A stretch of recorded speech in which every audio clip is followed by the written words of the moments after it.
And then they say, why do early Adventists pose with their hands in their pockets on photos? Or why do they stand with their hands inside their jackets?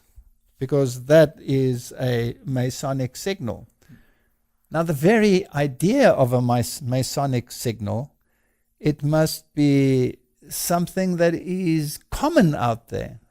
I mean, if you made a signal that was totally uncommon, people would say, well, what is he doing now? There must be some significance attached to this, right? So, some weird gesture.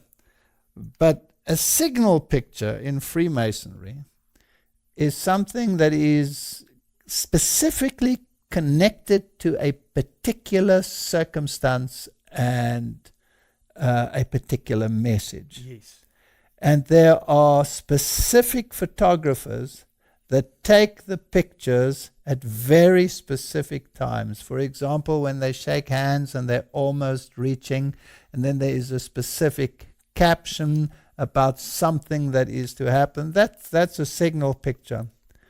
Now, people make these gestures all the time. That doesn't mean that they're Masons. No, and I'm sure even Freemasons or secret society members don't always mean a message when they do those signs. No, they're talking and they're using their hands and they're making it. Now, somebody will take a picture of that, right? And say, oh, Walter Vieth is a Freemason. Look, he made the hand signal.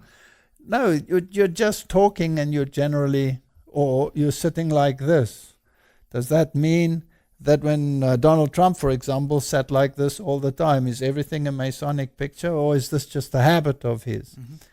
You have to distinguish and you have to be very circumspect when you use these things. Now, when you take these pictures, why in those early pictures did the men mainly sit like this? You must take the history into account. When photography first was developed, it was a very different process to what it is today. Today, you can take a picture in a split second. In those days, the exposures were incredibly long. Sometimes a picture had to be exposed for 15 minutes. So you had to sit very, very still. They actually had instruments of iron where they would clamp the children's heads and clamp them into position so the child wouldn't be able to move.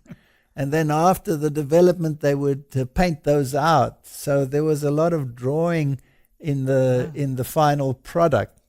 And so one of the ways in which the early photographers dealt with this is to say to the people, you must take a specific pose. Lean on something so that you don't move and so that the other hand stays still, put it in here and keep it that way.